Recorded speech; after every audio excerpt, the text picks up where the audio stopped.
Pembahasan kita hari ini itu tentang pengejaan kata dalam bahasa Indonesia.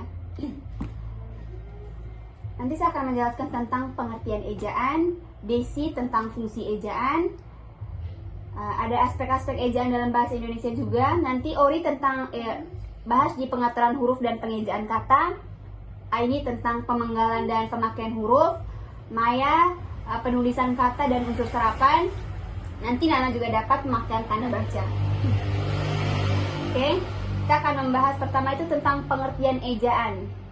Ejaan dalam bahasa Indonesia ini adalah aturan yang mengatur cara menulis bunyi-bunyi bahasa dalam bentuk huruf dan tanda baca.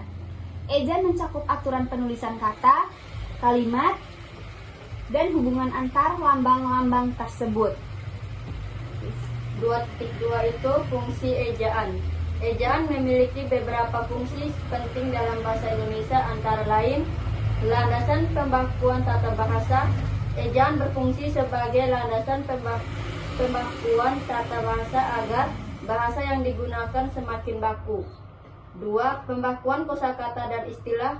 Ejaan juga berperan dalam pembakuan kosakata dan istilah agar menjadi lebih baku.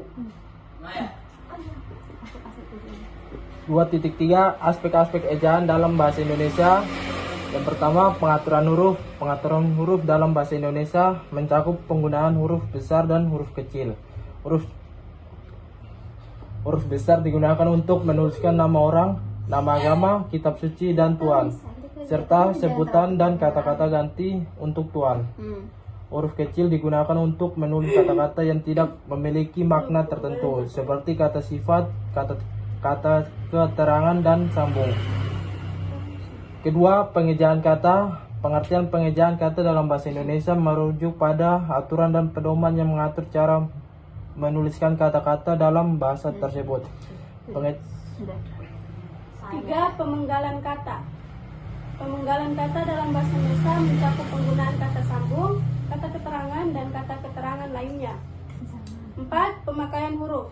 Pemakaian huruf dalam bahasa Indonesia mencakup penggunaan huruf kapital dan huruf miring. Huruf kapital digunakan untuk menuliskan nama orang, nama agama, kitab suci, dan Tuhan, serta sebutkan dan kata ganti untuk Tuhan. Huruf miring digunakan untuk menuliskan judul buku, nama majalah, atau nama surat kabar yang dikutip dalam tulisan. Penulisan kata dan unsur serapan. Penulisan kata dan unsur serapan dalam bahasa Indonesia mencakup penggunaan kata asing dan istilah yang berasal dari bahasa lain. Kata asing dan istilah tersebut harus ditulis sesuai dengan ejaan bahasa Indonesia yang dapat ditemukan dalam Kamus Besar Bahasa Indonesia atau KBBI, atau ejaan yang disimpulkan PED.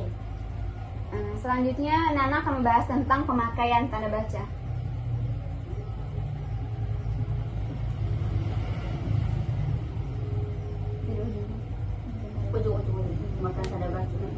Pemakaian tanda baca dalam bahasa Indonesia mencakup penggunaan tanda baca untuk memisahkan kata-kata dalam kalimat, menunjukkan penggunaan kata sebagai